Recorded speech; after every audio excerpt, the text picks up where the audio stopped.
Welcome back to Ian's Basement of Possessed Gadgets. On today's episode, we apparently need to do an exorcism on my Lutron remote for my Sonos speakers because I hit pause, the music stopped, started recording, about to say hi, music started back up, and it was freaking flock of seagulls. If that's not going to be a copyright hit that gets me shut down, I don't know what is. Because them flock of seagulls, they're an ornery bunch with their royalties and licensing. So I don't use any copyrighted music during my presentations of lunacy and frustration and helplessness. Either way, welcome back. Enough kvetching about the damn remote. As we showed you in the previous episode, let's tell you what you missed last week, folks. Nothing. It's been at least two. We wired up a hardwired LED into the front headlight and two red LEDs into the rear taillights, and we have the harnesses hooked up. And I did a different male and female, front and rear, so I can't screw them up when I plug them in, because God knows if there was a chance to screw something up, I'd do it. So we need a female connector, or a catcher, I don't know what, for the taillights, and a male connector for the headlights. So for two pluggies. So to do this, we're taking our replacement LED light unit with the aforementioned headlight we're supposed to use with fiber optics. Bleh! Fiber optics can kiss my petard. And then we got the red one for the taillights. And we're just going to cut these LEDs right off of here. We're going to solder on these harness connectors, heat shrink tube it, make it nice. Do it nice, boys. Do it nice. And that way we'll be able to hook all that stuff up. We can make our final plug-in wiring connections inside.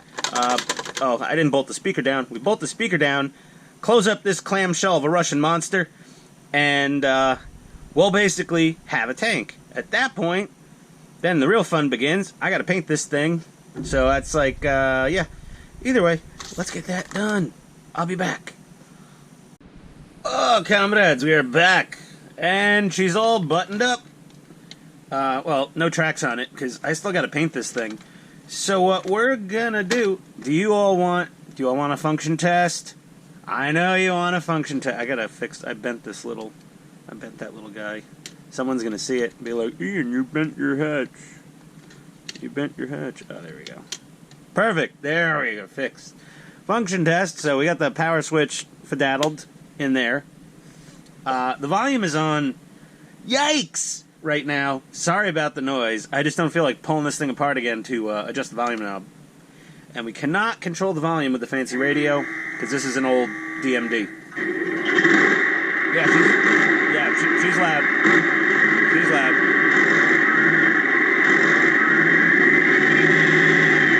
Yeah, we all know, we know the turret, the gun, the machine gun. Lights, they work. Check. Up. That.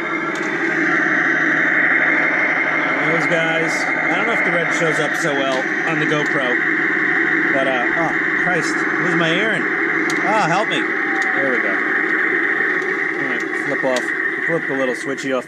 So this is kind of sort of a waste on this tank. Really, the only things it does is turn on the lights, fire the main gun, fire the machine gun. If you hit anything else, it just starts twitching the barrel and doing weird stuff. But either way, she's good. So yeah, it's time for paint. And we're going to go the same old way we always go, because it usually turns out looking pretty great. And like I said, I'm not going to do a ton of weathering to this tank. My little 551 Sheridan, I weathered the living heck out of that thing. And I love it, but I'm like, I kind of liked it before I went full-on wacko with all the mud and dirt. When I just had it painted with the highlight and shadow coat, it looked super cool. But then, of course, I take everything too far. So we're going to just do a standard NATO black, white highlights. We'll get our green on there. And for this tank, the green we are using is Dark Green 2 XF89. This was recommended to me by the... Can you focus? There we go. Stupid GoPro. I need a real camera. Spending all sorts of money on stuff I can't buy a camera. Dark Green 2 was recommended to me by the guy at the hobby shop. I'm walking away for a second. Yeah, I mean, the reason you haven't seen me in a while, I was replacing this archaic 16-year... Look, it's a cassette player and a CD changer. No Bluetooth, no backup camera, no Android Auto, Apple CarPlay, any of that. Yeah, this was my project yesterday. Otherwise, I would have already been doing this paint. What a pain in the frickin' cunnilinguals that was. Oh, I stole that from AVE again. Sorry, buddy. Yeah, so the Dark Green 2. We're going to see how it goes. It's going to look good. I got to mask this up. I'm trying something different for this build. Instead of using liquid mask on the headlight and the tail lights, or regular masking tape, the regular masking tape's really, that's a pain in the butt. I'm going to just use some clay. And I was like, damn, do I have clay? Yeah, you can use plumber's putty. Also, one of those car detailing clay bars. If we don't all have clay handy, not everyone's just rolling in clay. You know, who's got clay? Oh, hey, you got salt in your cupboard? Yeah. You got garlic? Yeah. Hey, you got a wad of clay? No! What's wrong with you? Who comes over asking for clay? Well, I'm painting a model tank and I need to mask off the... You're a weirdo. Get out of here. Here's some sugar packets from Dunkin' Donuts. Have a nice day. Yeah. So, that's that. I'll be back with something. I don't know. Whatever. We'll get something done. Alright. Later, guys. NATO black seems to be the hardest color for me to find, and then I go and spill a whole damn jar of it all over my work surface. The heck. As you can see, guys, the tank has been shadow coated, and I'm just going through the paper towel ritual here. Oh, my precious rare commodity of rubbing alcohol. Oh my god. Alright, let's get this cleaned up. Oh, there's an old spill there. That's not going anywhere. Or is it? Oh, look at that. I broke out the 91% stuff this time. Look at that. Alright. Enough of my stupidity and clumsiness and oafiness. I gotta remember to clean my damn airbrush out this time. That was an interesting experiment and frustration the last time that I brain farted. But yeah, so we got there's our McGuire's detailing clay bar. I put it over the machine gun, the headlight, the tail lights. I got the muzzle. This thing isn't even in frame. Whatever. I got some masking tape around the flash unit and the muzzle. I elevated it here. I like to just paint these things in one piece. I'm done with the whole paint everything separate and all that. It just whatever. Just carpet bomb it with paint. Everywhere that you're gonna see is painted. You know, we got the little blobs on the taillights. That's more clay. But yeah, there we go. So now I'm going to clean my airbrush out and start doing some highlight coat on here. Hopefully I don't spill all my damn flat white everywhere, but okay. I'll be back. Later, guys. Hey, everybody, we're back. Shout out to Tom Hugel. I don't know how to pronounce Tom's name, but he's one of my Facebook tank friends who's reaching out asking about the Sheridan. And I didn't have any good news for him, unfortunately, so sorry about that, Tom, but I'm here to help. Do what I can. So, here's the shadow and the highlight coat. Very basic. Listen, you know, it's not a perfect science, you just kind of get it there, because fading paint is also not exactly precise, where it fades and how it fades and all that. We also, off-camera, did our tracks. I had to make a new batch of track black brown. I went a little browner this time, just because I think it'll just look a little better. So we got those tracks drying. We got our highlight coat still drying. The putty for masking off things worked splendidly. I think it's the first time I've said splendidly on this channel. Ugh, I'm gonna wash my mouth out with hand sanitizer like all the good American boys are doing now. You know? If you think Lifebuoy soap would wash out a kid's mouth, you just try that methylated Mexican hand sanitizer. There you go. He'll learn his lesson then. You may need a new son, though. But, here we are. Okay, so, after this, like I said, it's this, whatever the hell it is, Dark Green 2. And you can tell it's a cool color, because it only comes in the mini jars. And the unit price on these, I don't know if anyone goes to the supermarket, you know, you shop onions, 99 cents a pound, this stuff's like $9,000 an ounce. It's ridiculous. Not literally. It's not quite caviar, but the bigger jars are so much, like, just more economical. Yeah, it's ridiculous. 1/3 of an ounce, 10 millimeters versus 23 milliliters. You get over almost 2.5 times as much for maybe 20% more money. So yeah, thanks Tamiya. They're just like, nah, we'll just put it in the small jars and make those guys painting all the really special things just cough up a bunch of extra money. Dark Green 2 RAF, I accidentally got one of those, but whatever, I'm not going to use it. So we got Dark Green 2, Dark Green 2, Dark Green 2. I got 3 of these little mini jars. I hope, among hope, that that's enough. I've got a lot of other greens here. I got plenty of olive green, JA green, deep green, NATO green. I don't know. Whatever.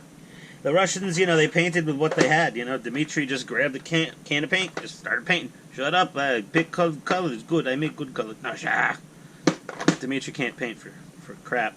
Field gray. How is that field gray? I mean, maybe on the camera. It looks pretty green to me. Either way, we have to start laying down the color code on this guy, and then we're going to have fun doing the Russian bear and the stripes and stuff. But after that, it's like stowage and put on the tracks and not a heck. This build's been pretty uneventful, other than me losing the machine gun light. Yes, I lost it because I saw it in the previous episode. Me losing the machine gun light and having to fabricate a new one from bits and pieces from Tamiya full option tractor trailer kits. My light unit being bad, getting the replacement light unit, and me going through all the hassle and trouble of putting LEDs directly in all the spots and places. But yeah, when she's done, she's gonna look sweet. All right. Well, I guess just be here. Not a whole lot happening here. I don't know. I don't got a hell of a lot to talk about apparently. But I've said. What's left to be said will be said when I figure it out. I'll be back. We're back, and high as a kite on paint fumes. What's new? So, the highlight, shadow highlight coat, got the green on there. I think it came out pretty decent. For me, this is a pleasing finish. So we've got some nice fading going on here and there. Yes, this tank is large. My camera is very close to it. Okay, so the Dark Green 2 was not green enough. And I forgot, I talked to the guy at Hobbytown, and he said, mix deep green, which is very green, park ranger green, and the Dark Green 2. About 50-50. That's what I did. 50-50 of XF26 and XF89. 50-50. And we made a bottle of that shmoo up right here. There's my 50% line. A little more than 50% dark green, possibly. It's pretty close. It's close enough for government work. Yeah, we sprayed over this, not wanting to fully, pound on all those white highlights we did.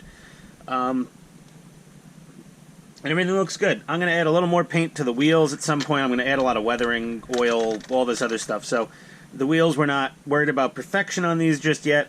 What we are going to do is, now that we've got our green base coat down, I think I should flat clear. Should I flat clear it? I'm not sure. But either way, we got a lot done today. A lot of painting.